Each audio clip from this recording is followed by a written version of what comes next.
প্রথম ম্যাচে হার, ড্র বা জয়, ফলাফল যাই হোক, দ্বিতীয় ম্যাচ থেকেই যেন শুরু হচ্ছে নকআউট পর্ব। ড্র বা জয় পাওয়া দলগুলো চাইবে আসন্ন ম্যাচেই রাউন্ড অফ 32 নিশ্চিত করতে। এদিকে টানা 2 ম্যাচ হারলেই বিশ্বকাপ থেকে বাদ পড়বে কিছু দল। তাই আগের ম্যাচে জয় না পাওয়া দলগুলোর জন্য দ্বিতীয় ম্যাচটাই হতে চলেছে ডু অর ডাই।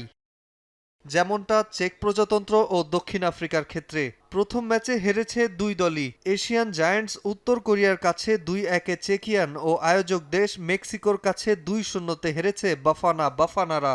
শেষ 6 ম্যাচে কেবল ওই একটা ম্যাচ হেরেছে চেক প্রজাতন্ত্র, আর দক্ষিণ আফ্রিকা জিততে পারেনি একটিও। চেক প্রজাতন্ত্র ও দক্ষিণ আফ্রিকার ম্যাচে জয়ী দল টিকে থাকবে বিশ্বকাপের জন্য। বৃহস্পতিবার 10টায় নিজেদের দ্বিতীয় ম্যাচে মুখোমুখি হবে এই দুই দল।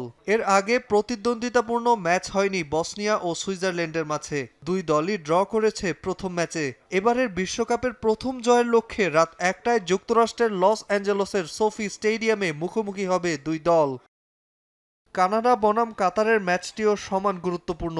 এরাও জয় তুলতে পারেনি নিজেদের প্রথম ম্যাচে। এর আগে মুখোমুখি দেখায় জিতেছিল কানাডা, তবে স্বস্তিতে নেই জেসি মার্শের দল। হ্যামস্ট্রিংয়ে ইনজুরির কারণে প্রথম ম্যাচ খেলতে পারেনি আলফোনসো ডেভিস। খেলতে পারছেন না কাতারের বিপক্ষে ম্যাচেও। এদিকে প্রথম ম্যাচে শেষ মুহূর্তে কাতারের ঘুরে দাঁড়ানোর গল্প সবারই জানা। দ্বিতীয় ম্যাচেও ঘটাতে পারে অসম্ভব কিছু।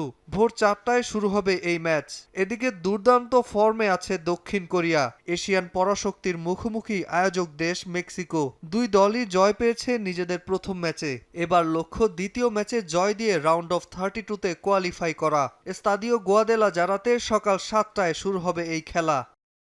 নাজমুল হাসান পুলক, সময় সংবাদ।